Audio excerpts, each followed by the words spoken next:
Okay. The board met in closed session to discuss matters covered by the exceptions to the Illinois Open Meetings Act, C1 specific personnel, and C2 collective bargaining. At this time, I would like to ask for a motion to go into open session. So moved. Motion by Mr. Riddle, second by Second. Ms. Lenzing. Roll call vote, please. Yes. Yes. Yes. Yes. Yes. Yes, motion carries. We're now in open session. Mr. Luoso, would you please do us the honor of leading us in the Pledge of Allegiance? Pledge allegiance to the flag of the United States of America and to the republic for which it stands, one nation, under God, indivisible, with liberty and justice for all. Thank you.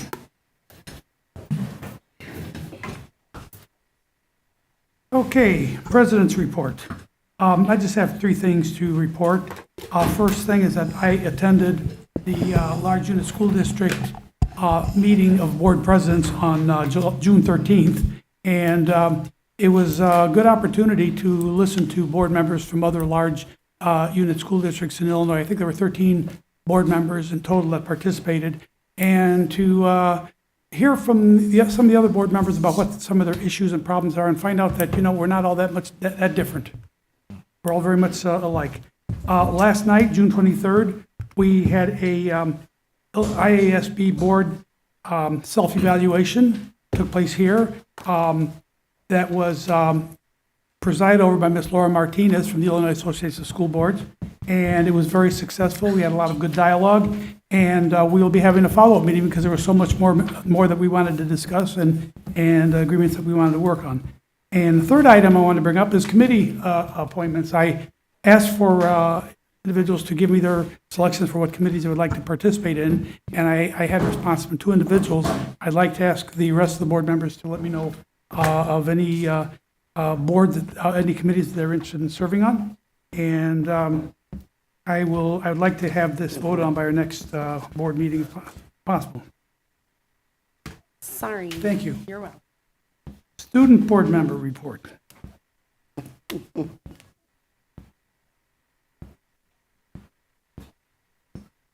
Hi, good evening, everyone. So for my final board presentation, I decided to do my three, my three favorite things that I got to do here, as a board member.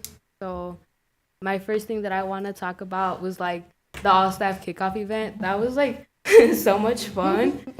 I was a little nervous though, so I was but it it made me learn a lot, and I got to open myself up to speaking in front of the public.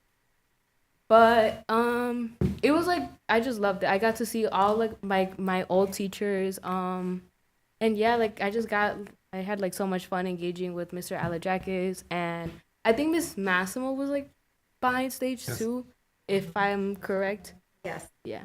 And then my next thing was just engaging with Miss Hannah, Mr. McBride, Mr. Riddle, I'm sorry, in the wellness committee. I thought it was a great idea that they got a student perspective on what posters they should put for anti-vaping, and I think it was a really good idea because there needs to be a problem. There's just a problem that I see a lot at school. Kids are just vaping and vaping. I feel it needs to stop. So on the next slide, I put the 5 posters that I put. Ooh. Oh. Oh. Honestly, my favorite one, and I kind of laugh at it a lot, is the Reese's. Yeah. Is the Reese's one. And my last thing was honestly engaging with the student body and engaging with the principals as well. One day, me and Dr. George got together and we reflected on one of the issues that was happening at Brookside a lot, and it was honestly the tardies. We noticed that the Hero Station, so whenever you're late, you have to go get a pass at the Hero Station. That was one of the biggest problems because the lines would be so long.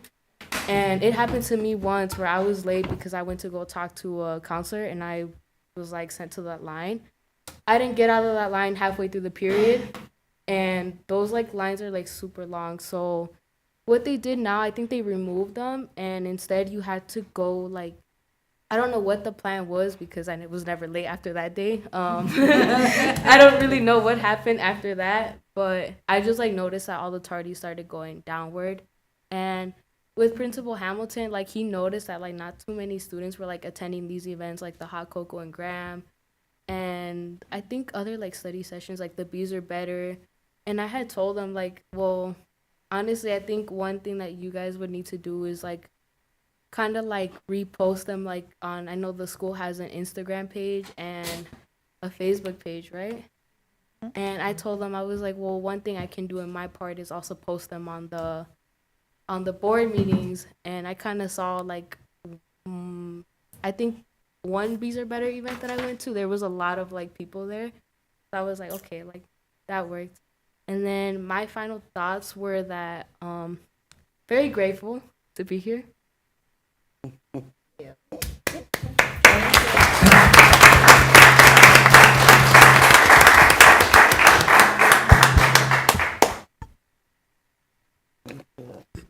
Thank you very much. We're very grateful that you are here with us. Yeah. Okay, item 7, special recognition and presentations.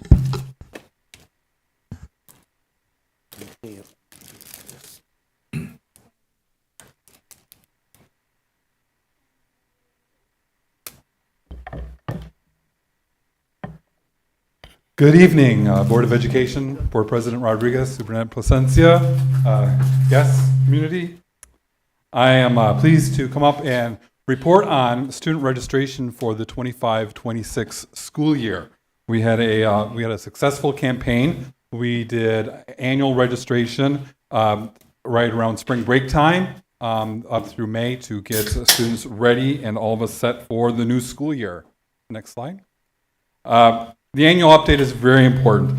We need to ensure that we have correct contact information for students to help prepare for the number of classrooms we need in the fall. So phone numbers are changing all the time. We want to make sure we have correct phone numbers. We want to make sure we have correct emergency contact information. This year, parents registered via the parent portal. So that's through Infinite Campus. They were all able to go in there. When you register through the parent portal, all your information pops up. You just click, yes, that's right, yes, that's right, yes, that's right. Or you change the phone number, you click submit. It's done, it's in. It's fairly quick and painless. And it was either this year or the year before, Infinite Campus improved their app. So it was a little bit more user-friendly to see on your little phone, kind of go through there and get that in there. Students that are entering 6th grade and 9th grade, when they're going to the middle school and they're going to the high school, we ask those parents to submit 2 proofs of residency. At one point in this district, we did that every single year. We've pulled back on that. So when you go to middle school and you go to high school, we want to make sure you live in Waukegan and have that proof of residency. So we do that. We closed the window on May 2nd for submissions through the parent portal so that the school secretaries through the month of May could process the applications before they left on summer break. Next slide. Last year, our submission rate was 50%. So half of our parents registered and half did not. Wow. This year, we've improved to 71%. Yay, all right.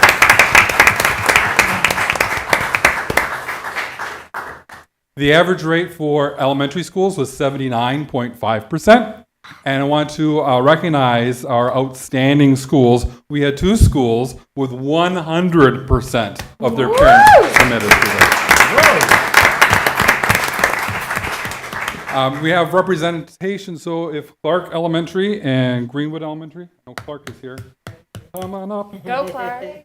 All right.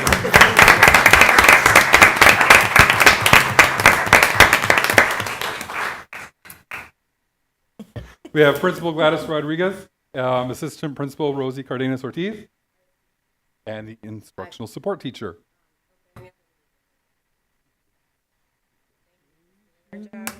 All right. Yay, all right.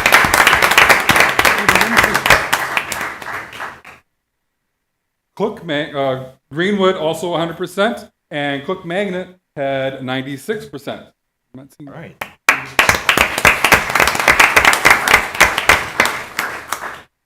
Also here, I see representation from Glen Flora Elementary School, who also bested 90%, with 92% for Glen Flora.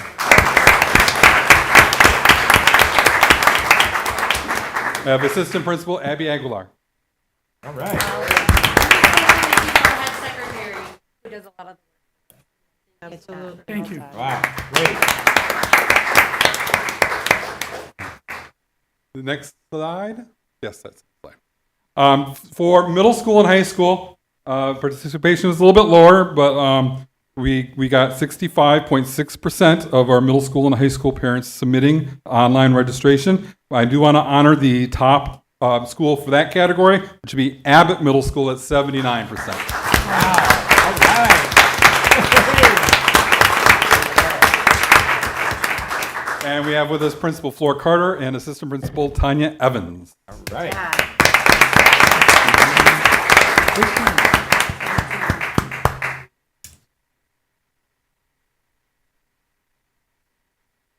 As I said before, those entering 6th grade and those entering 9th grade need to provide 2 proofs of residency to register. That is something we are still working on and still needing to improve. It's gotten better, but we do need to improve with that. So for 6th grade, we have 918 5th graders moving up to 6th grade. 543 of them are completely registered, so about 2/3 completely registered. There's another 137, they went through and they clicked through, but we are still needing the proof of residency from them. So 238 students we don't have anything for at all. 137 we have updated information, but no proof of residency. You can see for 9th grade, it's about 444 totally registered, so about half of them are completely registered. Another 200 gave us their information. We're still looking for proof of residency, and 307 have not registered at all. So we will be continuing to seek those parents out to get proof of residency and make sure they're registered to attend our middle school and our high school. How can they do that? That's the next slide. Parents who fail to do registration have another chance the last week of July. So the last week of July, we're going to do the back to school registration. And we did this a long time ago. We're bringing this back, return to school registration. So the last week of July, July 29, 30th, and 31st, we're going to have sites. You can come to any site, grades kindergarten through 12th grade, come to any of those sites, one that's near your home, just one on the night that you're available. It's from 1 o'clock to 7 o'clock. July 29th will be at Benny Middle School, Clearview Elementary. July 30th will be at Smith Middle School and Whittier Elementary. And July 31st will be at Lewis Middle School and Carmen Buckner Elementary. Come to that event. We will get your sheet with your information. Make sure you update your information. Update your health information, your contact information, and if you're entering 6th grade or 9th grade, bring 2 proofs of residency and we'll help you figure out what those are. If you have neighbors that are brand new to Waukegan, we encourage you to have them start registering right now on our website. Go to wps60.org, go on the website and student registration tab. You can start the application right there online. You can also make an appointment there online to be registered at Student Support Services. New plug. Next week, we're going to be moving in right next door over here. So right now we're at the Welcome Center. July, we'll be moving in. So through these windows right over here is where we'll be. So if you make an appointment, we'll get you in the right spot to kind of go through there. You can also come to the back school registration events. The staff that are at those events will help you out and get the process started, and we will finish the registration up and get you going. Awesome. Thank you very much. Thank you very much. Thank you. Can I have a comment, Board President? Board President. Oh. Ms. McBride, you want to go first? Yeah. I heard you mention all the way to kindergarten. And sometime, well, more than sometime, parents have little kids. You going to have preschool there too as well when they come? Preschool, yes. If preschool comes to those back to school registrations, we will help them out as well. So we'll get their information. We'll get them started on the application online. We'll have computers there for them to submit the application, and we will pass that on to the pre-K staff. Pre-K has also been doing events through this month at the Welcome Center to help parents register. And there's another event Thursday at the Welcome Center, this Thursday. Pre-K, potential pre-K parents can come to the Welcome Center. Yeah, they've been pretty busy. I see them at several functions. Actually, the last function I seen was at Juneteenth. They were out there. Yeah. Thank you. Thank you. Ms. Lindsay. I have to say that from a parent that's been doing this for 7 years, this is the most excited I've been about registration. It's very well organized. So I know we're saying we're just doing our jobs, but this is a heavy lift. And to go from that jump to get the registration done, that percentage leap is huge. And it's well organized. I know my school is just like constantly posting, and I actually did it ahead of time this year, not on the last day. So it's been very consistent, right? And sometimes you have the parents who are just like, yep, I'm going to get to that today, and then they forget, and they just need that consistent reminder.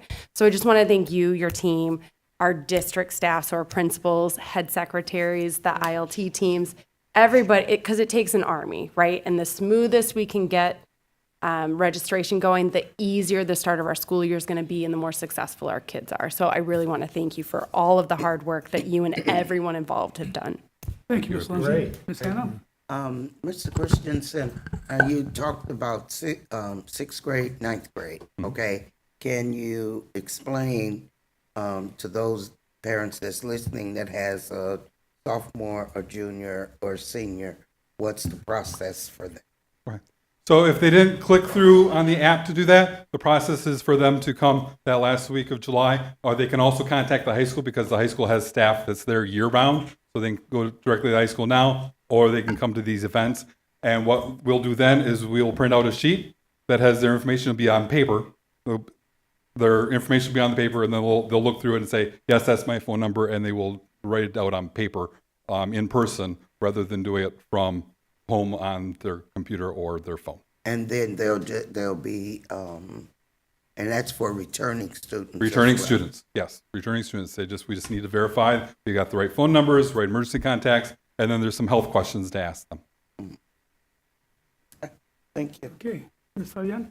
And then just real quick, another reminder for parents that there was an email sent out with all the health requirements. So if you're not sure if your child needs either dental, eye, or immunizations or physical, check your emails because that information was sent out recently and it outlines what grade levels and what you need to do and what forms you need to use. So keep an eye out for all of that registration information. Thank you. Thank you. Job well done. Yes. Next item under special recognition presentations, item B, Black Abolition Movement for the Mind. Brother Blanks? Hey, your new paper. All right. Thank you. It's your first edition, right? Thank you.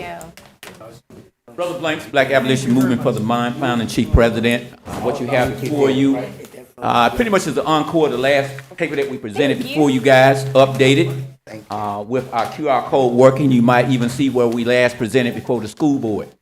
That was one of the updates, and you might want to know how do this benefit your students. I think I heard your student board members say something about you sometimes still have challenge with getting past your fears of public speaking, right?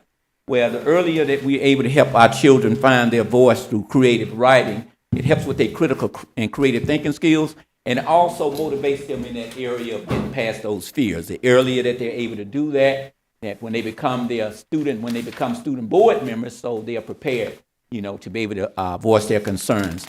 Not only that, many of our students that are in the schools now, and they often say, what is it that you want for your family, you want for your community as well.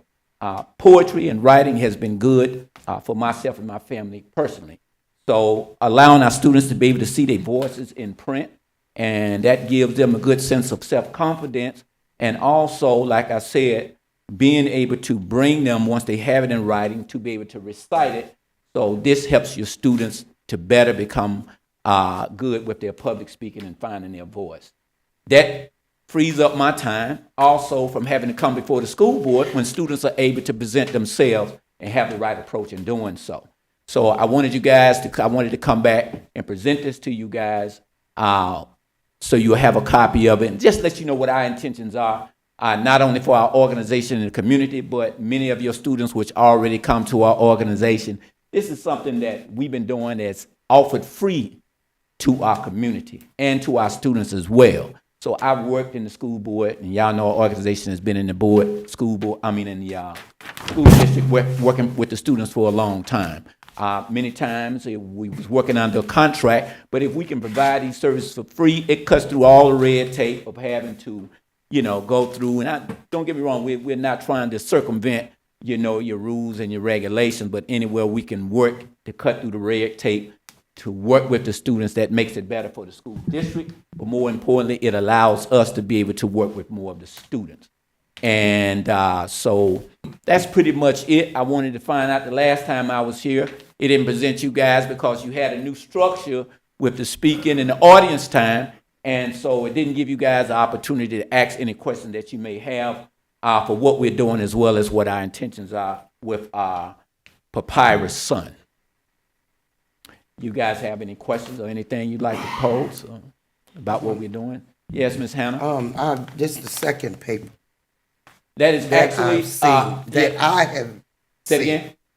This is the second one that I have seen, Okay.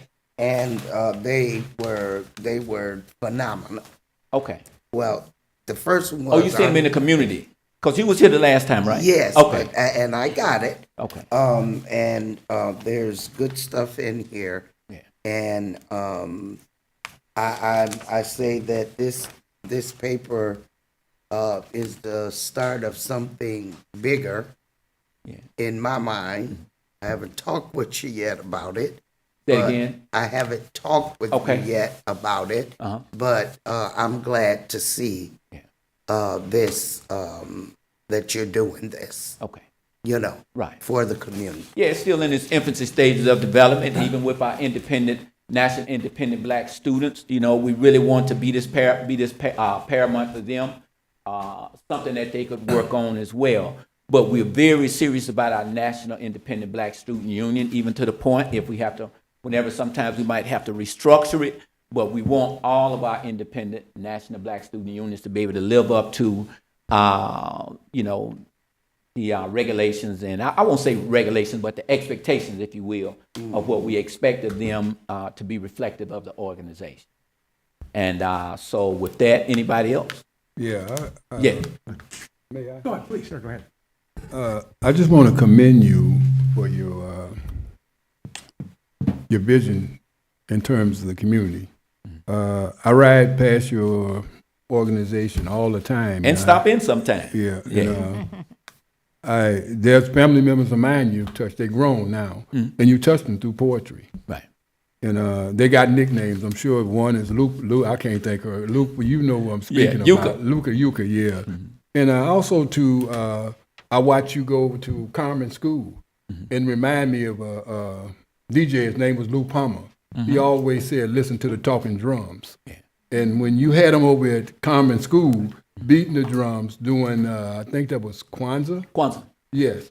It reminded me of Lou Palmer when he said, "Listen to the talking drums." But that's an old African proverb. Palmer, yeah. And I do understand that what you're doing. Keep listening to the talking drums and stay on the wall, because there's not too many brothers like you that's out there doing what you're doing. Yeah, I appreciate that. I received that. Consistency is key, particularly when it comes to our students. And one of our student members, you want to ask? Okay, go ahead. I just had a question. I'm sorry. I had a question. How can we have these papers available for the students to be able to see them in the libraries or whichever way they're able to read besides what's already available? We'll work with you on that. Dr. Cesario, I know Dr. Andrews isn't here, so if you can just touch base with them before they walk out, thank you. Yeah, Mr. Blanks, I just wanted to say, I thank you for doing what you're doing. I think it's very important. Poetry is, as Mr. McBride said, and we know that you are a poet, and to teach poetry, and I just happened to read Sharita Wilson's poem in here. Yes. And I think it's beautiful. Yeah, and, it is. And it expresses, I think, as you said, letting these students come forward and see their work in print and share that with others means a lot to them. Absolutely. And will encourage them to do more in poetry. So I just want to thank you for what you're doing with this. I think it's just really great. I appreciate that. And I hope we can put these in our school library so that other students might be motivated to also express their feelings. Good. And writing is just a beautiful thing, and it carries on, and you don't know who it touches. Absolutely. But it does touch others. Yeah, we're And it putting out carries on. about 4,000 copies between The here word is and Cook powerful. County. So yes, Yeah. thank you very much. Yeah, and one of the things that definitely inspired us to really move forward on this is something that we was going to put in motion. I remember the first time National Independent Student Black Union that was presenting to you guys at the old at the other school board meeting chambers. I remember Mr. Satan from the New Sun. He came up and he asked me about the National Independent Black Student Union, who we were, what we was doing, and I said, well, it's a new initiative that we have, and he went on to say, he says, well, if it's something new, then it's newsworthy. So I thought he was going to go on to ask me something about it, and maybe it was going to be a write-up in the New Sun, but it never took place. But like I said, sometimes that inspires you to do the things that we need to do, and that is to have our own voice and to control our own narrative in news and let our students have their voice. So if Mr. Satan was there, I would like to let him know I appreciate that encouragement, because sometimes those things where it might be a setback is something for you to come forward and do what you need to do. So, any other questions? Mr. Satan is here with us tonight. Oh, he's here? Oh yeah, there he is right Here he there. is. First one. Appreciate that encouragement. Sometimes, you don't have your own voice. It's time for you to create your own. So, Right. There you go. so with that being said, everybody, you have any other questions? Ms. Lindsay? Yes, Ms. Lindsay. So when you came the first time, I went home and I told my husband about it, and he was like, he's still doing that? And so he remembers you from like 20 years ago, and you had been doing it well before. I'm just going to continue the broken record of the same accolades. You're not only like giving them the platform to have their voice, you're also providing that safe space to explore their voice, right? So this is an age where they're trying to find themselves, find their identity, find out what they want to say and put out into the world, and you're doing it in such a nurturing way that it's so very exciting to see, and I can't wait to sit and like really dive into their words. So I really thank you for all you're doing that. Well, I really appreciate that coming from somebody who really value your First Amendment right as Yes, much sir. as you do, as when it comes to the flag or whatever else. And I think giving our students the courage and the bravery to be able to exercise that First Amendment right, to be able to push the envelope on it, but to do it with the right approach and everything. So giving our kids and giving our students the free voice that they need to be able to express themselves without fear is important to me. And I appreciate that in you as well. Yes. So I know you like to volunteer a lot and give back for free a lot, but it all comes with a cost. So could you please highlight where people can donate to your organization so that you can continue the work, you can continue to create all of the goodness and support our schools? Absolutely. You can do that with BAM for the Mind. And we're located at 801 McAllister. So yeah, you make your checks payable to BAM for the Mind. You can send that to 801 McAllister Avenue, Waukegan, 60085. So like you said, it do cost. We try to cut that cost down. We've been having the support of definitely one of our representatives. I always bring her voice up. Senator Adrian Johnson has been very instrumental in supporting us in our initiatives and everything. So that really helped us to offset the cost. But there's nothing like that grassroots fundraising when the funding and the that kind of money is there. We value more the grassroots funding and the fundraising because that is the kind of money we need long after grants has been cut and funding is no longer there. And if we can get the grant, say it again. Which is very possible in the times we're living, which is Absolutely, fantastic. absolutely. So those And I of want you, to see it continue. yeah, who would like to donate and contribute, or you can call us at 773-510-1713, and that is on your paper, on the paper. So and that's our number and everything. So we really appreciate that, and whoever would like to support in what we're doing, thank you for that question. Thank you, Brother Blanks, and we'd like to tell you we appreciate what you're doing for our children. All right, thank you. Thank you all. Appreciate it. Oh,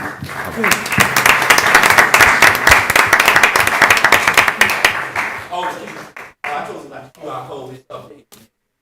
Thank you. Oh yeah. Before we move on, I would like to acknowledge former Board President Brandon Ewing, who is here with us tonight. Brandon? Right. And the next thing I would like to do is ask who is responsible for these beautiful strawberries. I know where they're from. They're from the John Lewis Greenhouse. Mr. Green. They're beautiful. They're almost too pretty to eat.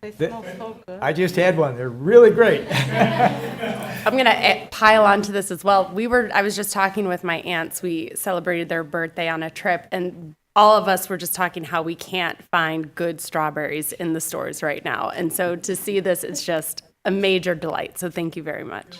Thank you. And thank the children, the students that grew them. Thank you so much. I remember having one last year. You said, just pick one off there. I said, whoa, it was good. I just want to say thank you. You're going to help me when I get home tonight late and get used to my wife. She loves strawberries. All right, next item, item 8, is approval of minutes, and we're going to take these separately. I believe, was anybody absent from any of these meetings? I think everybody was here, so if you, are there any comments or corrections on any of them? If not, we can probably take them all. I'll make a motion that we approve minutes for A, B, 8A, B, C, and D. Motion by Mr. Riddle. Second. Second by Ms. Fabian. And that is the minutes for the open session meeting, May 27th, the minutes of the micro open session meeting, June 10th, and the minutes for the special open session meeting, June 17th, approval of minutes for the special open session meeting, June 18th, all 2025. We have a motion and a second. Any discussion on that motion? Roll call vote, please. Yes. Yes. Yes. Yes. Yes. Yes, motion carries. All minutes are approved. Item 9, opportunity for public comment. We do have a couple of names here. When I call your name, please come to the podium. You will have 3 minutes to speak. Please state your name. And the first name on the list is Randy Subecki.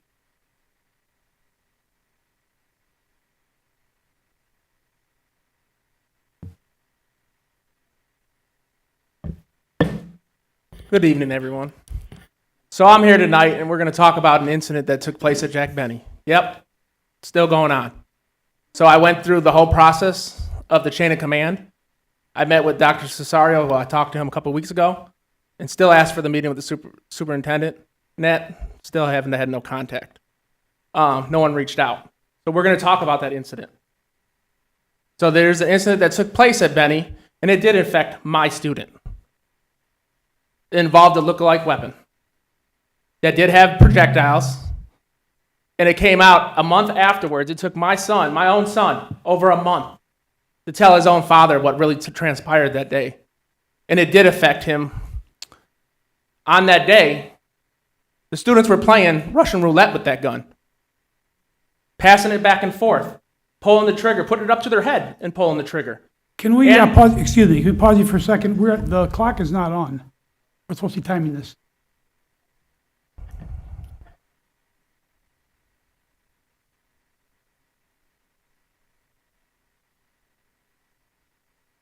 I think he's got a little more time than that. I don't think he spoke for a full minute yet. Maybe make it 2.5 minutes.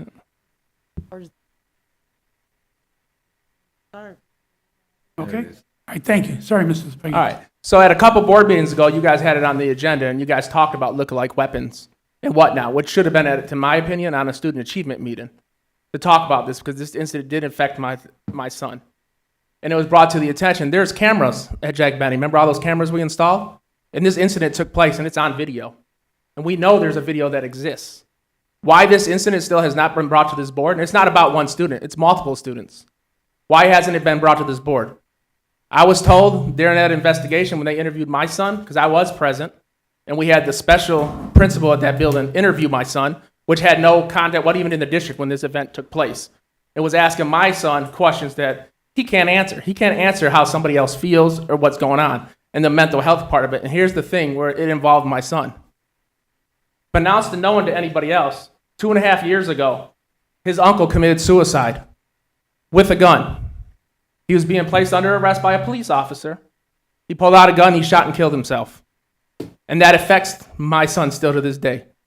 After this incident, he still has trouble sleeping at night and whatnot. And like I said, it took him a month to come forward to me to tell me. I notified the school immediately, and that it's on video. There's a video. It exists.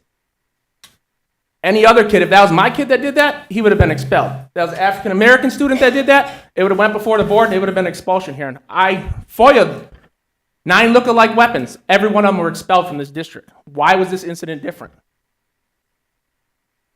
And we could smirk, and I got a nasty email from our general counsel basically trying to threaten me to be quiet. Well, it's not going to work because I know my First Amendment rights and my rights. Because we do. Mr. Riddle, I give you kudos when you brought up about mental health, how this does affect other students. Because we don't know who all witnessed that day and what's going on. And obviously it was a big issue because right after this incident took place, how come at a principal's training at Greenbelt Forest Preserve, why was it a topic with Mr. Dupree and that about lookalike weapons? If it wasn't a big issue. I have videos and tons of photos and give you, I've taught classes on this stuff. They are making toys that look like weapons nowadays. It's not against federal law. You can paint the tip of a gun orange and it's not against federal law.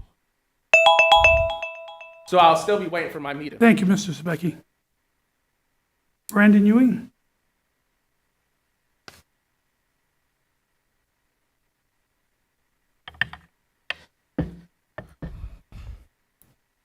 I'm good.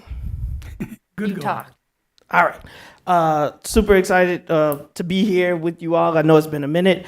Hope things are going well. I do watch online to keep up to date, but I'm here under happy news. We had our Juneteenth event this weekend, and I just wanted to come. Sorry to interrupt. My grandmother always said when someone does something, nice for you, you say thank you. And so thank you to Waukegan Public School Board for allowing us to use the parking lot of Washington 214 here, as well as the support from the FACE Department, Yvonne Fulton with the College and Career Center, as well as countless staff. I know when we do these events, we have good ideas, but somebody has to set that stuff up. Somebody has to drop that stuff off. Somebody has to make sure that those things get in place. People have to be here to make sure that things are secure. So it's never easy to say yes, but I appreciate that the district has made a commitment to support community events. And so we are already in the planning for next year, and I hope that you all will continue to be supporters. So with that, I hope you have a great evening and a great meeting. So thank you all again. Thank you very much, and thanks for being here with us. Okay, next item, item 10, consent agenda, academics. Okay, the consent agenda is a list of topics that are going to be voted on. And these are all items which the board has had presented to them, and we've discussed them in committee meetings. And these are considered to be non-controversial. So we have a number of consent items under academics that are up. They are on the agenda. They are on the screen. We have a motion to, Well, Board President, I'd like to remove H from the consent and vote on H separately. you want to vote on each separately? Okay, we're going to allow a request. So that's the ASCD-ISTE conference? Yes. Okay, we're going to separate out this item, and is there anything else anybody wanted to separate out? No. Okay, so we'll be voting on items A through G, and then I through P. Any other requests? Okay, do we have a motion? I'll make a motion that we approve items 10A through G and I through P. Okay, motion by Mr. Riddle, Second. second by Ms. Lensing. Okay, any further discussion on that motion? Roll call vote, please. Mr. Riddle, Yes. Mr. McBride, Yes. Ms. Hannah, Yes. Ms. Fabian, Yes. Ms. Lensing, Yes. Ms. Ramirez, Yes. President Rodriguez. Yes, motion carries. Okay, next item, consent agenda for operation. Oh, I believe we have to read Oh, wait a them minute, I'm for the sorry, record. I'm moving on. Item H, we have to vote on. Okay, I'll make a motion. We did that- not vote to skip it, we voted to separate it. Do we have to read the titles yes. of all Yes. of the Yes. items for the record? Oh, yes. Yes, we do. Okay, the items that we approved were renewal of new Newsela for grades 6 to 12, item A. Item B, renewal of Brain Pop for grades K through 8. C, renewal of Panorama Education SEL screener. D, revision to Whittier professional development request. E, purchase of Sydney. F, renewal of Boys and Girls Club of Lake County programming. G, Lewis Middle School Center for Applied Linguistics professional development request. I, APSI computer science training. J, APSI calculus conference. K, renewal for Edmonton software. L, renewal of schoolment licenses. M, renewal of Hapara. N, renewal of Remind Parent Square. O, bilingual speech and language evaluator contract. And P, renewal of partnership with Network for College Success. These were all the items that we approved. Next item is item H, the ASCD ISTE conference. Yeah, please read it. It is a recommendation of the administration that the Board of Education authorize the superintendent or her designee to approve the attendance at the ASCD ISTE conference in the amount of $8,646. Okay, I'll make a motion that we approve this item as recommended by the superintendent. Motion by Mr. Riddle, Second. second by Ms. Fabian. Any discussion on this motion? Roll call vote, please. Mr. McBride? Yes. Mr. Riddle? Yes. Ms. Hannah? Yes. Ms. Fabian? Yes. Ms. Lensing? No. Ms. Ramirez? Yes. President Rodriguez? Yes, motion carries. Moving on, consent agenda for operations. Again, this is a number of items that are being recommended for approval. We've already had a chance to discuss these in committee meetings, and they're considered to be non-controversial, and these are brought to us for our approval tonight. Item A through J, should I read them now? Yes. Yes. Why don't I read them now? 11A, renewal of contract for excess workers' compensation insurance. B, approval of informed K-12 recommendation digital document solution. C, approval of purchase of FamCare social services software for wraparound service center services. D, approval of attendance to 2025 National Wraparound Initiative Training Institutes. E, approval of FY26 supplies, general, paper, PE uniforms. F, approval of FY26 custodial supplies. G, approval of memorandums of understanding supporting emergency services response, crisis intervention. H, approval to allocate capital project funds from Oakdale Greenhouse to John Lewis Kitchen proposal. I want to separate. Okay, let me just finish this. I, approval of job description review and recommendations proposal from RJ Harris and Associates. And J, approval of frontline time and attendance system and implementation recommendation. Okay, Ms. Hannah, you wanted to separate out something? Yes, I want to separate I. Item I, the approval of job description review and recommendations proposal from RJ Harris and Associates.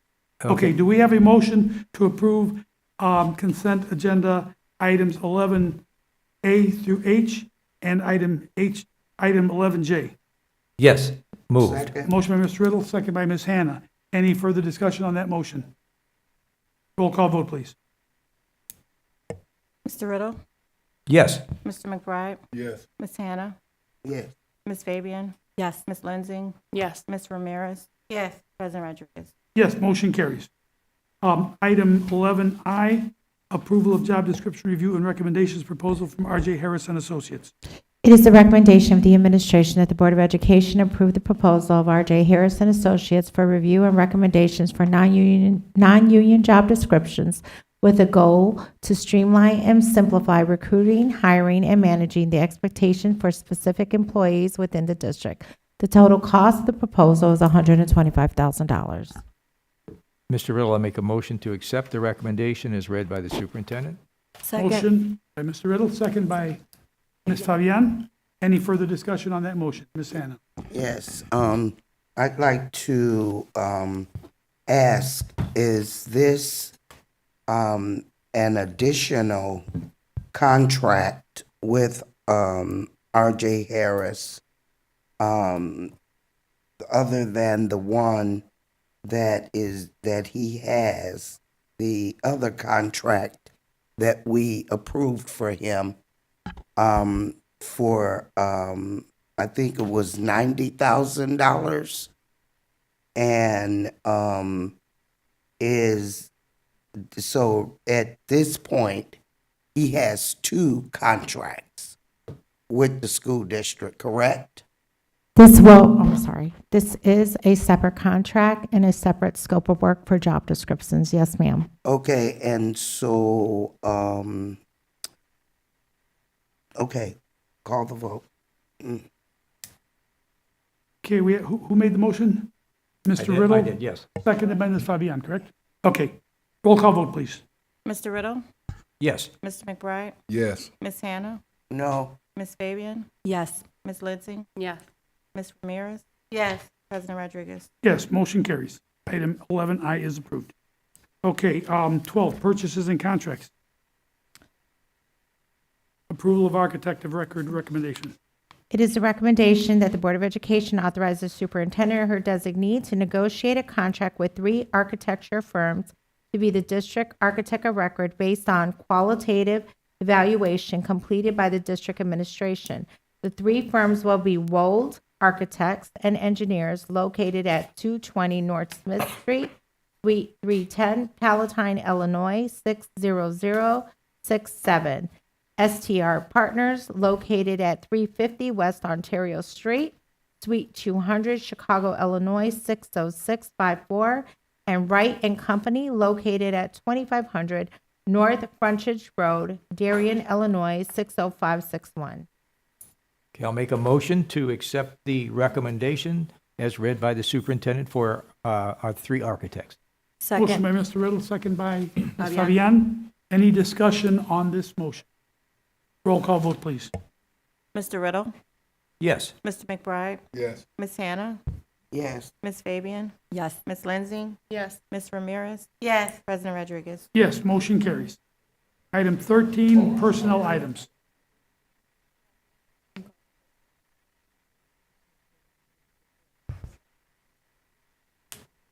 Yes. On the personnel items for 13A, Ms. Hannah is asking that we To separate out. I'd ask to separate out from the administrative schedule L 949, the first and fourth names to be voted on separately.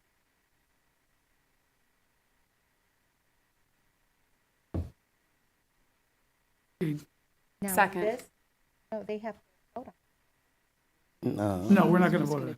I'm just going to take it as a. it. Okay, yes. got it. Oh, okay, got it. Okay. It is recommended that the Board of Education accept the administration's recommendations to approve the appointments, retirement requests, retirement extension, and accept the resignations and terminations as found on schedules F1002, L949, T317, and G660, except the first name on the administrative schedule F1002 and the second and fourth names on the administrative schedule L949. Correction, the first and fourth names on the schedule for L, you said second. Oh, I'm sorry. First. Okay. So first and fourth?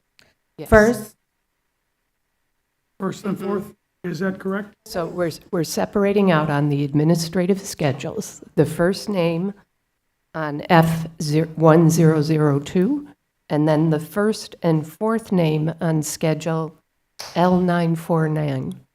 Okay.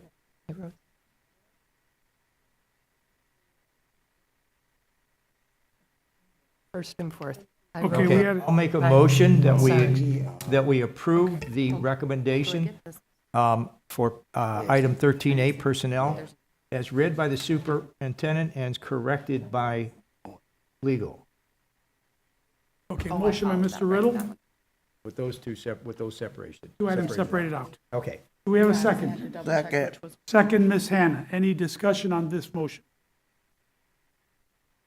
We have a roll call vote, please. Mr. Riddle? Yes. Mr. McBride? Yes. Miss Hannah? Yes. Miss Fabian? Miss Lindsay? Yes. Miss Ramirez? Yes. President Rodriguez? Yes, motion carries. it is the recommendation that the Board of Education accept the administration's recommendations to approve the resignation of the individual listed on the first administrative schedule, L949, Dr. Kevin Brown. Do we have a motion? Just, you're going to vote on that one separately? Okay. Each one All right. separately. Is that correct? Okay, a motion, I'll make a motion that we approve the recommendation as read by the superintendent. Do we have a second? Second by Ms. Fabian. Any discussion on the motion? Roll call vote, please. Mr. Riddle? Yes. Mr. McBride? Yes. Miss Hannah? No. Miss Fabian? Miss Lindsay? Pass. Miss Ramirez? Yes. Mr. Rodriguez? President Rodriguez. Yes, motion carries. Second item, it is the recommendation that the Board of Education accept the administration's recommendation to approve the resignation of the individual listed fourth on the administrative schedule, L949, Mr. Isaac Kirkwood. Motion to approve the recommendation is read by the superintendent for. Motion by Mr. Riddle, second by Ms. Fabian. Any discussion on this motion? Yes, I would like to say that when individuals are found to do something so egregious that that it is harmful to other human beings, the board, in my experienced opinion, it should not be settled, if you will, with a resignation. And I was under the impression that this was going to be a termination, and I agree with a termination and not a resignation. Ms. Lindsay. I share the same sentiments as Ms. Hannah. The conduct and the information we've been provided, to me, resignation is inappropriate and we should be proceeding with a termination. So not that I don't think that this person shouldn't be in our district anymore, but I disagree with the approach in which they're leaving our district. Absolutely. Any further comments? Roll call vote, please. Mr. Riddle, Mr. McBride, Yes. Ms. Hannah, No. Ms. Fabian, Yes. Ms. Lindsay, No. Ms. Ramirez, Yes. President Rodriguez. Yes, motion carries.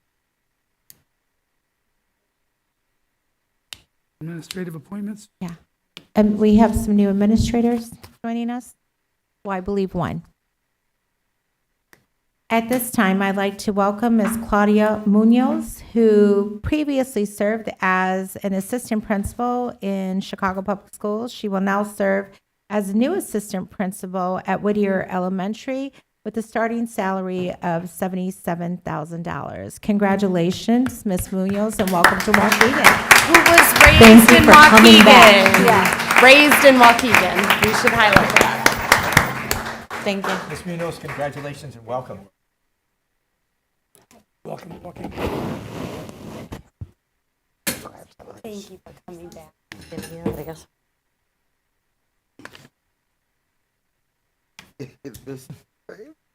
You got one, huh? Okay, MC, amendment of the intergovernmental agreements. No, I think it's Is that it? B. B. Did I skip one? 13. Oh, yeah, I'm sorry, I did. Yeah. 13B is the approval of the annual non-union and SEIU personal cost of living raises for FY 2025-26. It is the recommendation that the Board of Education approve the recommendation of the administration to gain a 4% cost of living pay raise for non-union staff with a value of approximately $949,913.76, and the SEIU union staff of approximately $331,822. Effective July 1st, 2025, the total fiscal impact for this item is $1,281,735.76. Motion to approve. Motion approved by Mr. Riddle, Second. second by Ms. Fabian. Any discussion on this motion? Yes, Mr. President. Yes, Ms. Hannah. I am wondering, based in reference to the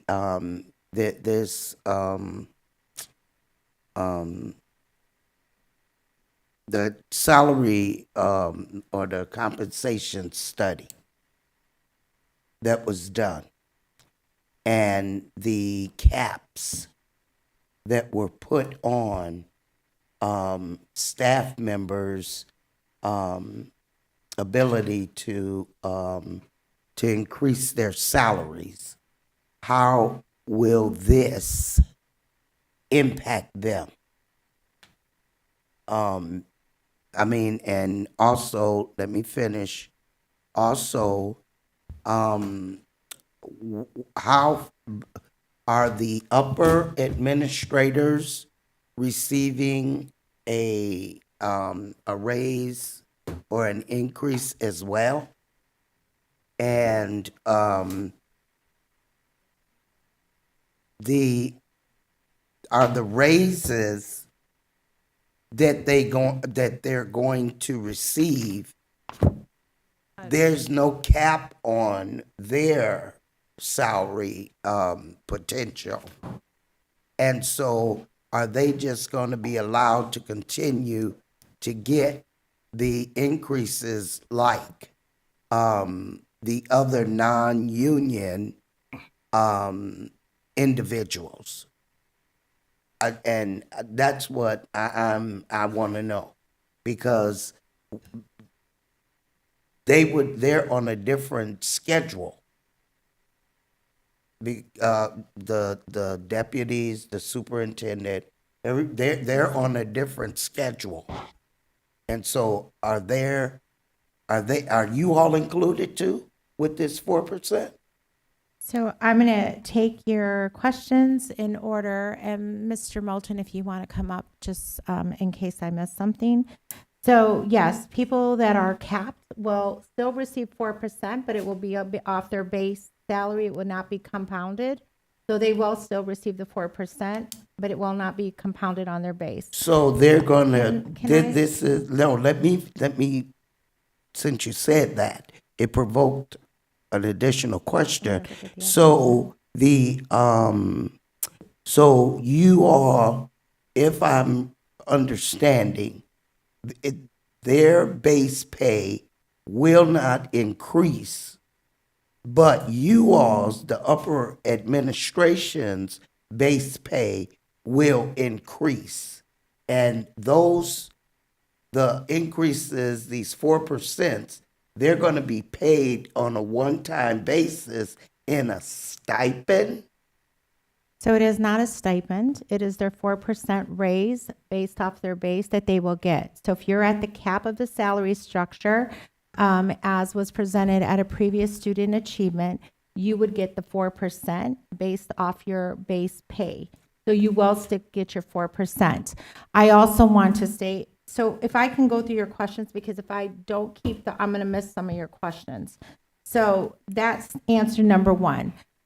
I will also state that it was the recommendation that within 3 to 4 years, we go back to our salary schedule to look at the bands to see if that ceiling should increase or, and just to review the process. So that is part of it. So I believe I answered that. The second part of that is I don't know what you mean. Well, I'm not going to assume. You said, is the upper administration receiving the same raises? Yes, everyone from the deputy down administrators will receive the 4% effective July 1st. And so when their contracts come up for vote, then we will be voting again on increases for them? They're going to receive a 4% increase, cost of living increase, as all the other administrators. I'm not understanding your question, so if you could give me more. So everybody is getting the 4%. Yes. That's non-union. That's non-union, yes. That even the upper ones who are non-union. administrator. Yes. So everybody is getting it. That's all non-union, right? That's what I said. So what I understand through the compensation study, that all increases that they go on, they get stipends for that. So nobody is going to be getting stipends? I think words matter. So I think that when you're saying the stipend, it's not a stipend. They will get a 4% cost of living increase, but it will not be compounded on their base salary if they're at maximum pay. So that means they will receive a check of 4% of their base salary paid out by the finance department. Yeah, If that's- they're at the maximum, if they're at their maximum level, if they're at the ceiling for their band. I am totally against this practice, this new practice, because it, as I said before, it hinders staff members' ability, their pensions in the future. And their pensions will be impacted, but the upper administration team, their pensions won't be impacted. And that's not fair to our staff. And like I said before, what message is that sending to our staff? Thank you, Okay, Mr. Ms. Rodriguez. Ms. Lindsay. So I just wanted to expand a little bit from when we had the question, the lump sum payment. My understanding, and let me finish. My understanding is that the lump sum payment, if they are at their cap, is still pensionable earnings. Miss Hannah's point, though, just to clarify, because people are going to be like, well, it is pensionable earnings. To Miss Hannah's point, just like Miss Polk talks about, if we don't raise the taxes, it's compounding on itself. And even though it's been 9 years, that's totaled to $35 million for the district. What Miss Hannah is saying is that this is the same. Yes, it's still pensionable earnings, but it's that stagnant rate, and it's not growing their pension with that. So that's the concern that she, I hope I'm elaborating it correctly with the pension component. Yes. I guess my question right now is, when we did the study, we were told no one was close to the cap. And I believe I just heard, Superintendent, when you started, that those that are capped are going to get the lump sum. So I just want clarity. Do we have people that are capped? Yeah, I do. And I don't, Mr. Moulton, I'm going to turn it over here. But Okay. I do remember us during the presentation when we went through, there was a few people that were close to the cap or were at the cap. And then we talked about what that would look like with the pensionable earnings, or were they able to make more money? You definitely, I mean, I shouldn't say make more money. It's the wrong terminology. Were you able to move within the bands of those pay bands? And the answer was yes, if you applied for another job, if it was at a different administrative level and a different administrative grade. So I lost train of thought, and You were gonna turn over to Mr. Yeah. Moten, but How I many think I'm gonna people have is to the go question. back. Yeah, I'm gonna have to go back, because when we had that discussion, my memory, which is not perfect, was that nobody was at their cap. And now I'm hearing that there were a few. So I'm misunderstanding, and I can just go back to the YouTube, which, thank you, prior boards before I got on here got us to YouTube. did I answer all your question, Ms. Lindsay? And I lost my train of thought. I think It was we're about waiting to capping. see how many are, if there are people that are at that cap or not, because that was going to be my question, is how many. But that was her question, is, are there people that are at that cap or not? There further are clarification, people that are at that cap. If we can give you the exact amount tonight, I may have to send that to the board at a later time, not to misspeak. It's in the executive content. Oh, it is in executive content. I apologize. Okay, thank Staff and community. So to provide some additional context, Ms. Linsing, we can certainly go back and listen to that recording. However, based on how individuals were placed prior to us adopting this compensation analysis and the results, we do anticipate every year there will be additional individuals who are at the max range or exceeding the max range. So as the superintendent said earlier, we're going to be reviewing this every couple years. But every year, the list of individuals potentially will grow as they continue to get their 4% annual cost of living increase. and they get to the max of their range. There is information provided for personnel within this agenda item under executive content regarding Apologies. 22 individuals within the district that are under review for this. Ms. Fabian? So one, I want to clarify that all administration is on that same scale. It's what grade you are on. So one administrator is not being treated differently than another. No. So I think that's the clarity that I need to hear, because it sounds like there's two different schedulings. So regardless, whatever grade you are at, as an admin, as a non-union, if you get to the cap, you are all treated the same and frozen. So this number is always going to grow, because once you're frozen, you're frozen. So that so that's why I said we have them, because if we had them year one, they don't fall off the list, right? So that number is going to continue to grow, which is why you go back every 3 to 4 years, and that's common practice in any industry, to look at those bands and see if they need to grow. So I just wanted to clarify on that there is not a different process for certain administrators versus other administration or non-union staff. You are correct, Ms. Fabian. Oh, wait. Any other discussion on this motion? We do have a motion, correct? Yes. Mr. Riddle made the motion. It's I think unfair. Ms. Fabian seconded. Can we have a roll call vote, please?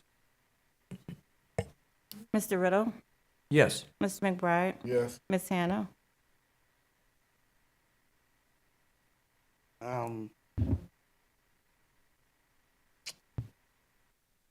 Yes, I would vote for the cost of living raise.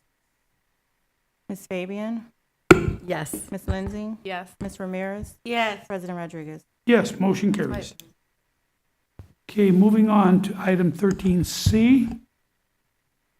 It is the recommendation that the Board of Education authorize the superintendent to sign the amendment of the intergovernmental agreements between the Illinois State Board of Education and Waukegan Public Schools District 60, approved on January 14, 2025, for the purpose of supporting the recruitment of bilingual teachers and the bilingual program. Motion to approve. Motion by Mr. Riddle, Second. second by Ms. Lindsay. Any discussion on this motion? Roll call vote, please. Mr. Riddle, Yes. Mr. McBride, Yes. Ms. Hannah, Yes, Ms. Fabian, Ms. Lindsay, Yes. Ms. Ramirez, Yes. President Rodriguez. Yes, motion carries. Item D, 13D, vacation rollover request. It is recommended that the Board of Education approve the vacation carryover request as presented. Motion to approve. Motion to approve by Mr. Riddle, Second. second by Ms. Fabian. Any discussion on this motion? yeah, we usually know who the individual is that's requesting this rollover. As employee D. We usually know the name of the person Right. who is asking for this request. The number Just have the is nothing, means nothing. I don't want to know the name. Does You it, don't know. I mean, does it matter who the individual is? Yeah, it That gonna does. Color your vote?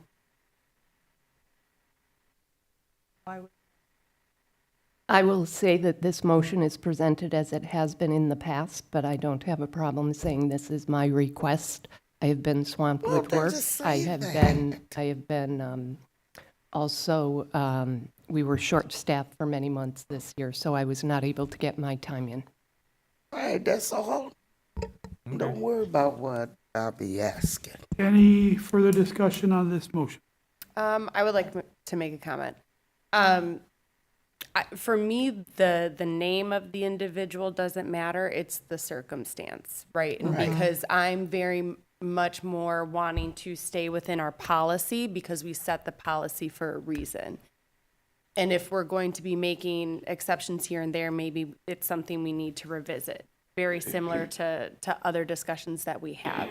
The rationale of our personnel being overloaded, not Right. having the opportunity to step away, not having someone to delegate to. Right. That rationale is what I'm more curious about, and that rationale makes sense.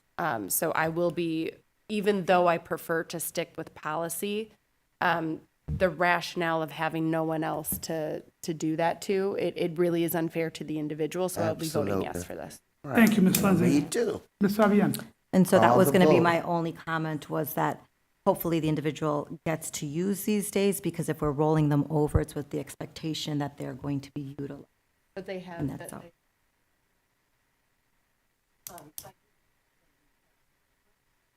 Oh, I don't even know the specifics. No, I'm no, just-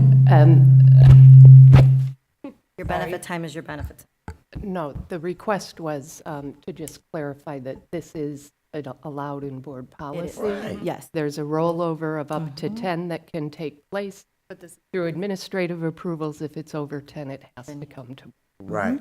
And it had nothing to do with coloring a vote. Board procedure. Any further discussion on this? I'd just like to ask a No, question. no. Mr. McBride? I'd like to ask a question. I think we did talk about this. And when you roll over your vacation, how does that impact us financially? Is there a buyout on that, or you just take them in somebody help me? Because I do know that one entity that I sat on, we don't allow that because of the fact it impacts us because of the fact you have to pay that out at the end of the year. Yeah, and on here, Mr. McBride, it says that there's no financial impact, but I understand what you're saying, and it makes perfect sense what you're saying, but, you know.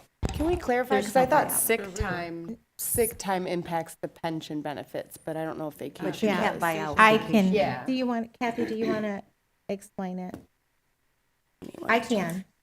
Or It Gwen boil- might have to correct me on what payroll practices are. That's probably your best source. I didn't even see Gwen. What it boils down to is that instead of the employee taking their time and the allotted time, there wasn't time. So they're just going to take their 10 days. There won't be a cost after the July 1st timeline because they were not able to utilize the 10 days prior to it. And there is no buyout. I guess that's what the There's question no is. buyout. She No, can't we're not say, paying at the end of the extra. year, It's I just didn't use the using those 18 days. days. So that is why we have the policy for the rollover, because she can't cash that, in essence, she can't cash that time out, which is part of her benefits that we've already calculated. Yes. And it is within policy. Anything further? Roll call vote, please. Mr. Riddle? Yes. Mr. McBride? Yes. Ms. Hannah? Yes. Ms. Fabian? Yes. Ms. Lindsay? Yes. Ms. Ramirez? Yes. President Rodriguez? Yes, motion carries. Item 13E, termination of We're probationary. skipping that. Oh, we're skipping that. Okay, I'm sorry. We just need to tell the. Yeah, we are skipping that item. Okay. Yeah. busy Item day. 14, grants and donations, I see none. Item 15, other, nothing. Financial reports. It is the recommendation of the administration that the Board of Education ratify the second June 2025 processing of board bills, manual check request payments, and Old National Bank insurance payments for the period of June 4, 2025 through June 17, 2025. The accounts payable board payments for the period of June 4, 2025 through June 17, 2025 total $0. The manual check request payments for the period of June 4th,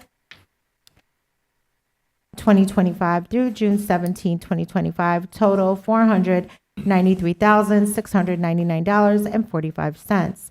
Though National Bank insurance payments for the period of June 4, 2025 through June 17, 2025, total $1,515,461.55. Motion to approve. Motion to approve by Mr. Riddle, Second it. second by Ms. Fabian. Any discussion on this motion? Roll call vote, please. Mr. Riddle? Yes. Mr. McBride? Yes. Ms. Hannah? Ask. Ms. Fabian? Yes. Ms. Lindsay? Yes. Ms. Ramirez? Yes. President Rodriguez? Yes, motion carries. Item 16B, It is the recommendation of the administration that the Board of Education authorize the treasurer to make an all interfund loans with the general fund not to exceed the aggregate sum of $10 million as authorized by the Illinois School Code 105 ILCS 5-20/20-4 as required in order to make appropriate payments of expenditures of the school district. This authorization will expire on July 1st, 2026. Motion to approve. Motion by Mr. Riddle, Second. second by Ms. Fabian. Any discussion on this motion? Yeah, I'm looking at the description. The shortfall may exist due to the timing of revenue receipts versus the payment of expenditures. So we're doing this as a temporary measure, and we're gonna pay back this before the end of the fiscal year. Okay. Anything further? For the audience, that was a yes and a yes. Okay. Did we have a motion? Yes. Motion by Mr. Riddle, seconded by Ms. Fabian. Okay. Roll call vote, please. Mr. Riddle? Yes. Mr. McBride? Yes. Ms. Hannah? Yes. Ms. Fabian? Yes. Ms. Lindsay? Yes. Ms. Ramirez? Yes. President Rodriguez? Yes, motion carries. Item 16C, Continuing Resolution Authority. It is the recommendation of the administration that the Board of Education approve the proposed continuing resolution with this authority to expire upon adoption of the FY26 budget. Motion to approve. Motion by Mr. Riddle, Second. second by Ms. Lensing. Any discussion on this motion? Roll call vote, please. Mr. Riddle? Yes. Mr. McBride? Yes. Ms. Hannah? Yes. Ms. Fabian? Yes. Ms. Lindsay? Yes. Ms. Ramirez? Yes. President Rodriguez? Yes, motion carries. Okay, item 17, reports and presentations. Do we have any committee reports? No committee reports. Do we have delegate reports? Just that I attended the Illinois Literacy Summit with a bunch of board members and lobbyists from all over Illinois, and we are working on our agenda for the upcoming year in terms of what we're going to be asking the legislation for in terms of literacy for schools and for reading, because I was really sad to know that, well, we got $3 million last year in the budget. And unfortunately, we asked again for we asked for 16 million because, just to let you all know, that $3 million was supposed to be spread throughout the state of Illinois, and as for as many school districts that we have, that was simply, I think we calculated it at maybe $8,000 for the implementation of the science of reading.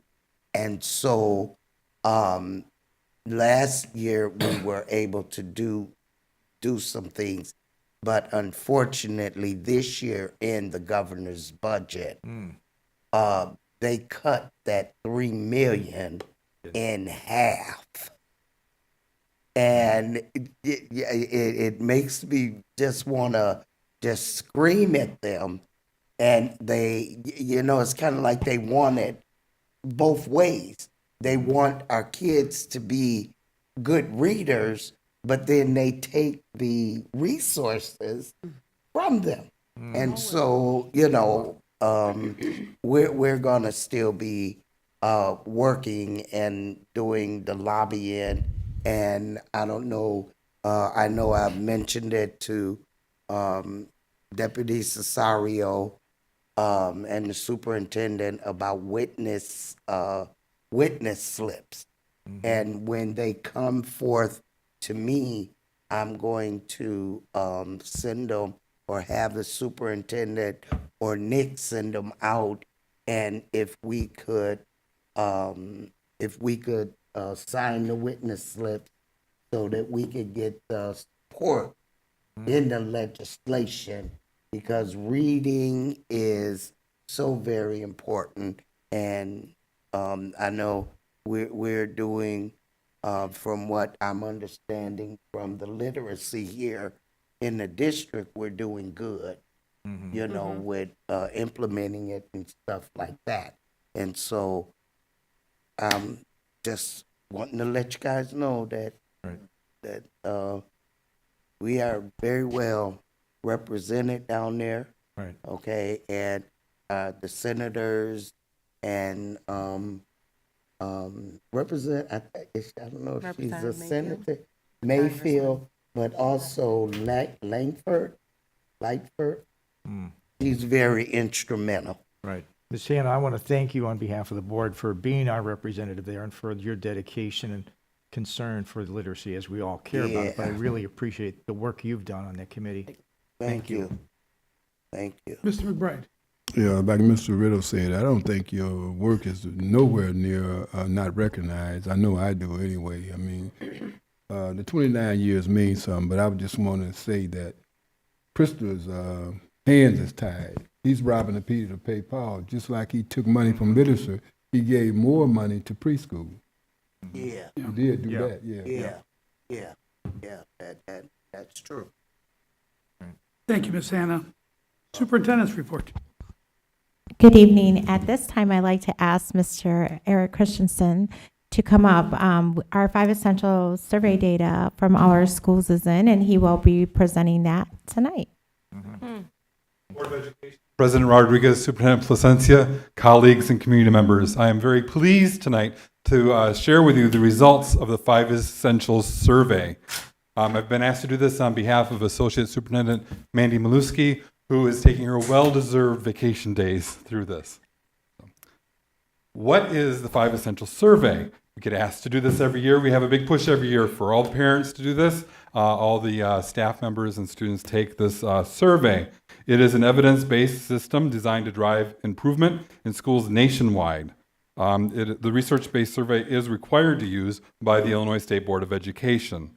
The 5 Essentials system is based on more than 22 years of research by the University of Chicago Consortium on School Research, and the results provide a comprehensive picture of the district and school environment based on 5 essential areas critical for student improvement. The next slide shows that over 22 states utilize this, so 10 million students, teachers, and parents provide the data for this, which helps the University of Chicago paint a good picture as to how these 5 essentials help. Next slide. There are 3 surveys. One is for the teachers, pre-K through 12th grade. The other is for the students, 4th grade through 12th grade. And then the last is for parents. All parents have the option to take it. The parent survey asks questions about the parents' overall relationship with the school. Our goal for the parents is to get 20% of the parents to participate, and we'll get into participation rates a little bit later on. What are the 5 essential categories? So these questions are driven to give us information about ambitious instruction, collaborative teachers, effective leaders, involved families, and supportive environment. The different surveys have different questions about these topics, and they merge them in together to create a composite score towards these categories. Next slide are the 5 essential ratings. So the scores that you get are as follows. The top score is to be well organized. So that is the top score. The next one is organized. In the middle, we have moderately organized. Then we fall to partially organized, and the lowest score you can get is not yet organized. So that is the ranking system for the 5 essential survey. Next slide. Waukegan's overall district status is moderately organized. It's number 3 right there in the middle. You see how it's all that golden tone over there? That means every category, all 5 categories are ranked as neutral. The green categories would be strong or very strong. The red would be weak or very weak. We are right in the middle. It was the same as we were last year. The next slides, I'll go into some more details about that. This one shows the 5 categories specifically as to what our exact scores were in each of the 5 categories. The moderate or the neutral category is from 40 to 60, and you see they're all in there, and they're all creeping up towards the strong. The top one is effective leaders. Effective leaders went from 56 points to 60 points. One more point, and that area will turn green. You see other ones are 56, that has 4 more points to go. 55 has 5 more points to go. Our lowest is school environment. That was 42 last year, which was just 2 points away from being red. And now we're up to 46, so now it's inching away from the red and towards the green. The next slide shows key highlights. So we can dig into this report to find out where is Waukegan performing at the highest. So the highest one is parent influence on decision making in schools with 64 points. English instruction, 62 points. Quality professional development, 62. Instructional leadership at 60, and program coherence at 58 points. So those are our top individual items within the categories. The next slide shows which individual categories have improved the most. So program coherence, which we got up to 58%, that was an 11-point jump from the year before. So 11 points in a single year. Peer support for academic work was also a major jump. Parent involvement in school was a jump. Other ones that have improved are teacher-parent trust and parent influence on decision-making in schools. The next slide shows which went the other way, an important thing to also consider. So our lowest category is expectations for post-secondary education. And this is pulled from teachers, parents, and students. So that is our lowest ranking. Followed by safety, school-wide future orientation, student-teacher trust, and teacher-principal trust. So those are our low areas, opportunities for improvement. The next slides, we're going to review the individual schools' responses. We have student, teacher, and parent, and the participation percentage. It's important to note that at the elementary schools, this is only 4th and 5th grade, so it's only 2 grade levels at the elementary schools.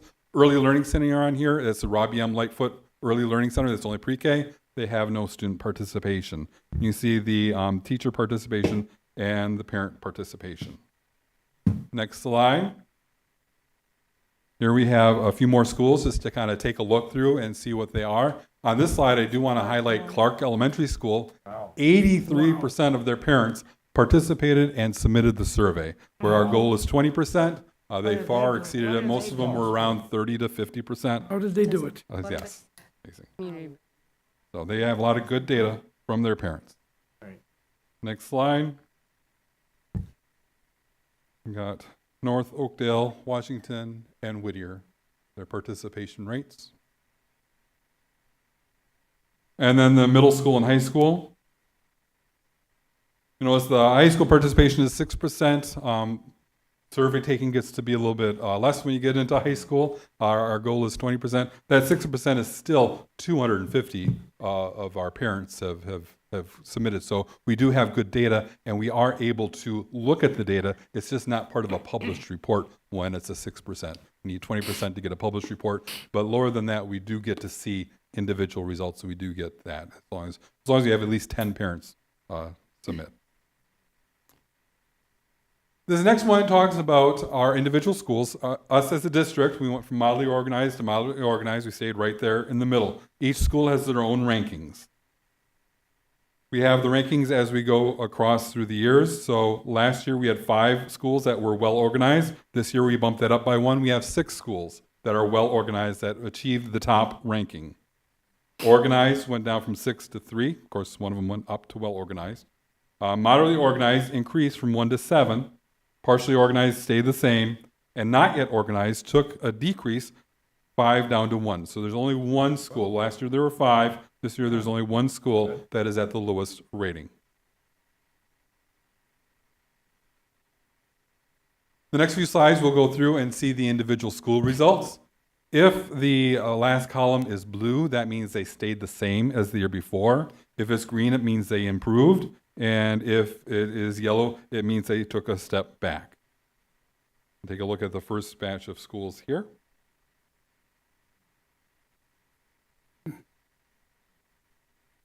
And here is the second grouping of schools. Ratings from 2022, 23, 24, and the current ones from 2025.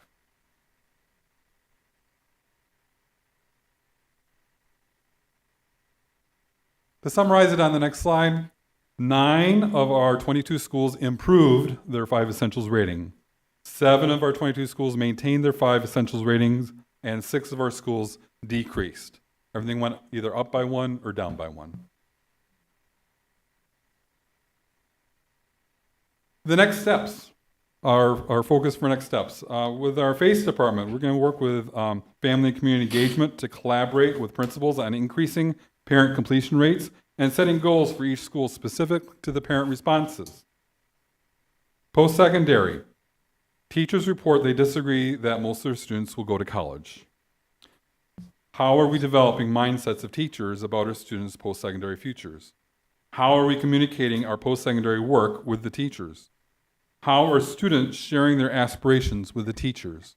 So we'll be taking a look at that and working on that through the year to improve the perception of Waukegan students going on to post-secondary success. And then the last category is safety. Students report they feel mostly safe in classrooms and in hallways. They report they feel less safe outside and around the schools and in the bathrooms. What structures can we implement to help with safety outside around the school during arrival and dismissal time? What systems can we implement to increase safety in bathrooms? These are questions and things that we'll be working on through the year to help improve our schools so that Waukegan can continue to improve and grow.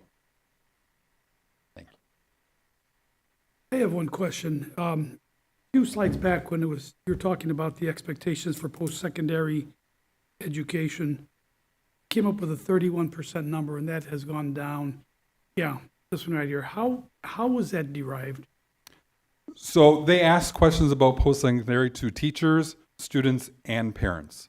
And they take those responses and they composite a score from that. So so they ask teachers questions about, do you feel your students are going to be successful in a post-secondary career? Are they going to be successful in college? Are they going to be, so they ask the teachers' feelings on that. They ask students, do you feel you're getting prepared for post-secondary? They ask parents, do you feel like your children are getting prepared for post-secondary? They ask different questions along post-secondary. They composite that into the score. So the score is 31 points. I don't have what the score was last year, whether that went up or down. I don't have that in front of me, but that's the lowest score we got out of the categories. Thank you. Ms. Fabian. All the questions are Sorry, all of the questions are online if you go to the 5 essentials, and you can view the report per district and per school so that you can see exactly, like it'll give you the graph on each question.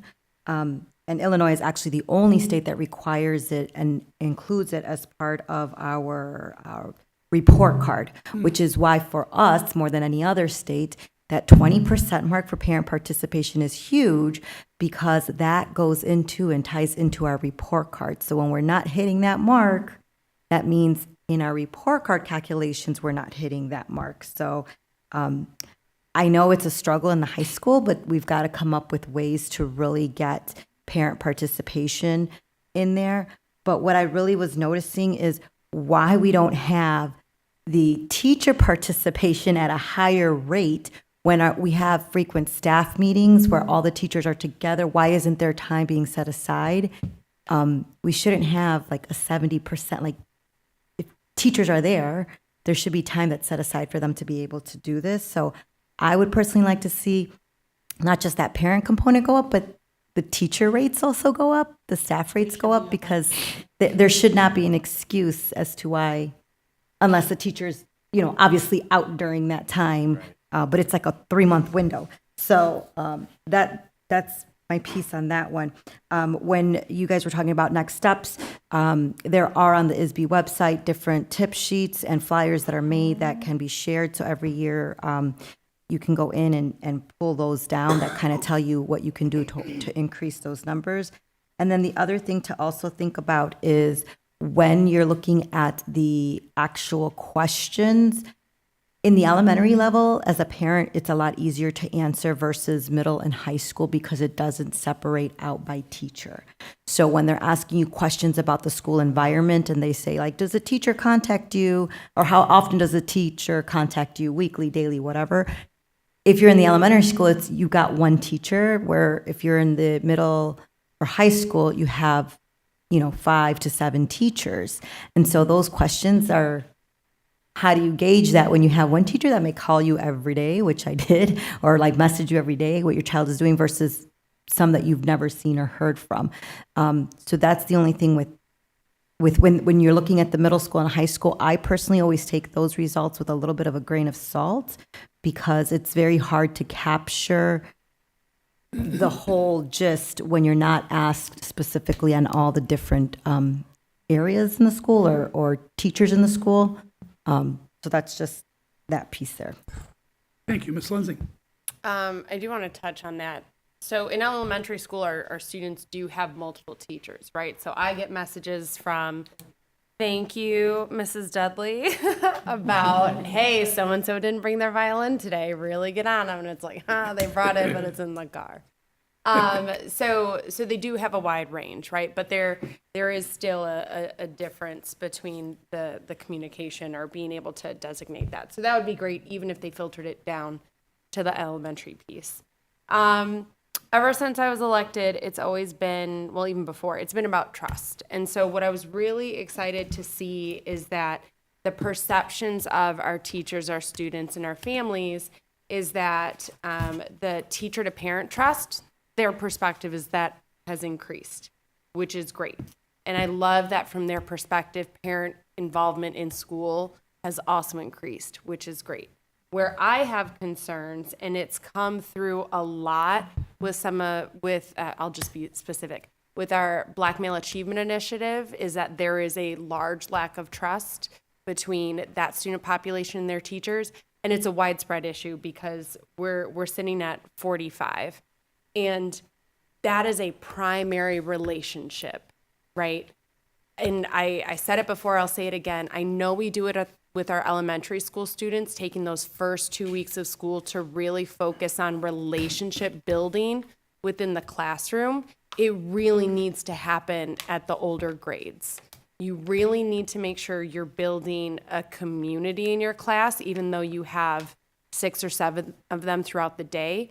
But these kids need to be able to come to you for a variety of reasons. We're mandated reporters.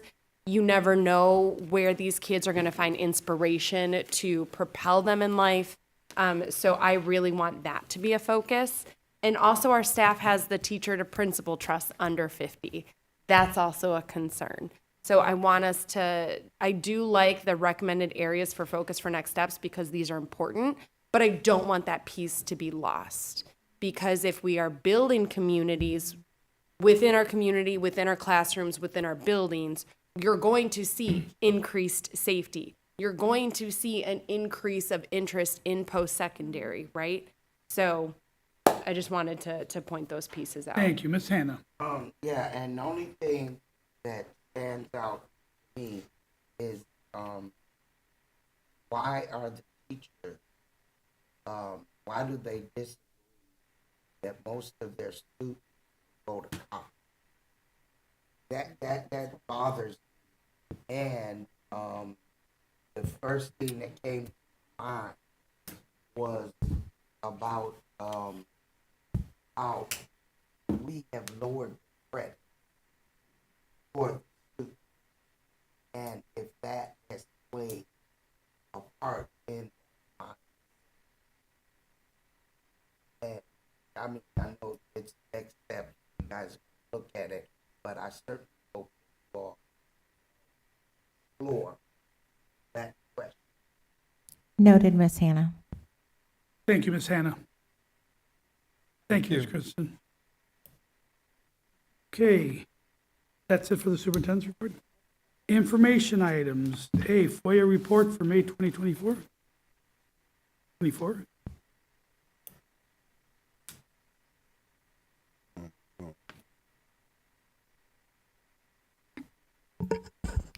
It's just the report that summarizes FOIA work for the last month. If there are any questions, let me know.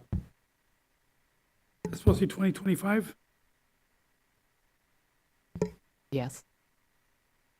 FOIA report May 2025.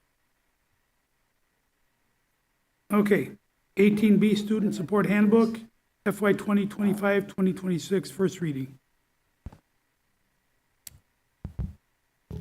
So this is the first reading of the Student Support Handbook. Mr. Dupuy is here as if anybody has any questions at this first reading.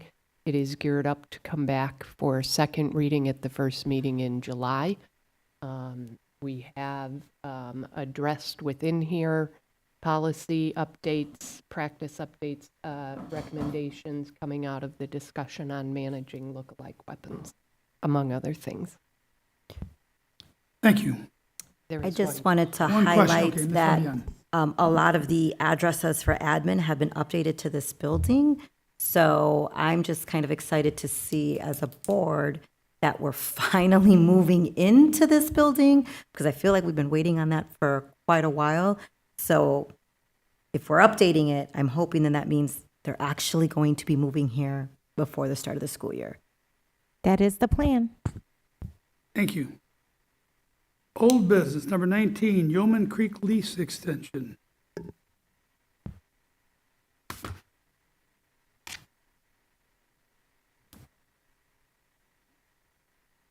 I'm waiting for it to come up. I'm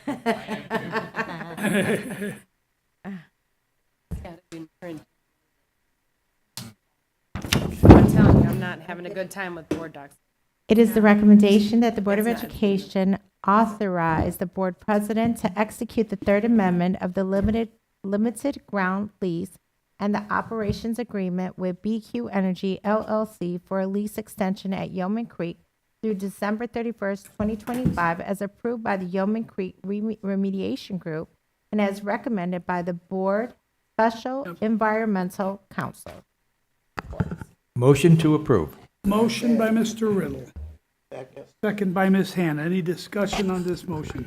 Only that I am so pleased that we are moving forward with that and that they are starting to, or will begin very soon to solicit families to sign up for our Yeoman Creek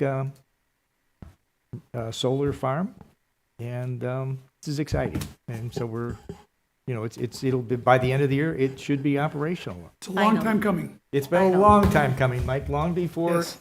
Yes. Back when I was on the board before. Yes, a long time ago. Yes. But it's finally here. So it's great. You have a motion and a second. Any further discussion on the motion? Roll call vote, please. Mr. Riddle? Yes. Mr. McBride? Yes. Ms. Hannah? Yes. Ms. Fabian? Yes. Ms. Lindsay? Yes. Ms. Ramirez? Yes. President Rodriguez? Yes, motion carries. Oh, okay. Item 20, new business, there is none. 21, student discipline matters are none. Board member time. Let's start with Ms. Fabian. I hope everybody's summer's going well. I know summer school is going to end here soon. So please get those registrations for the following year. But also, I know there's been a lot of emails being sent out about the back to school resource fair, which I'm always excited to see the continuance of that. So if you are a parent that is able to volunteer, please sign up. You do get volunteer credit, which helps reduce the cost of the fees that you owe. And if you are would like to attend, there's also a registration app that you can also do. So please, please, please, if you have the time, go and volunteer. Thank you, Ms. Fabian. Ms. Lensing. I will say that June has been a crazy month, professionally, personally, board member wise, and I have not been able to make many of the events because it doesn't line up. So my deepest apologies. I have not been able to attend Juneteenth. I will not be attending the Waukegan parade. There's just a lot, unfortunately, conflicting with that. But I do want to plug that the Walk Pack is having their performance of Finding Nemo Jr. this weekend. So Friday night at 7, Saturday at 3 p.m., Saturday at 6 p.m. You can purchase your tickets online.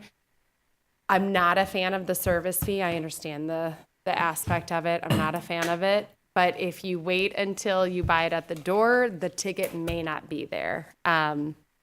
So just plan accordingly. The team this time did a really great job packing it all into 1 month after summer school hours, and the kids are going to do great. So please come out, support the kids. They're absolutely fabulous. I am excited that we're finally getting to updating our job descriptions now that the board has approved it. I hope they are easily accessible so you can go, and if you are looking for that next level up, you can just go online, see what the job description is so you can start working on those skills. So I'm really excited about that. I will say, as another component that I've been talking about, is having SOPs, or standard operating procedures. I know there's been some kind of discussion even at the board level of having something put in place. It just makes sense. If we're going to have people being promoted within the district, they need to learn their new job. So someone coming in needs to have a document where it's easy to kind of go off of and learn the ropes and get it going. So I'm hoping that's going to follow these job descriptions, that's something that we can take on as initiative. 2 more things. The strawberries were amazing. I wish I could sneak in and pick more. I won't. That's not the right thing to do. I'll gladly pay your students, but my goodness, they were great. And then the last thing is just we're in the summer months. We are going to get a little break of heat tomorrow, but it's ramping up. Make sure you're staying hydrated and make sure you're just pouring love into those around you, because that's what we need most right now. Thank you. Thank you, Ms. Lindsay. Ms. Hannah?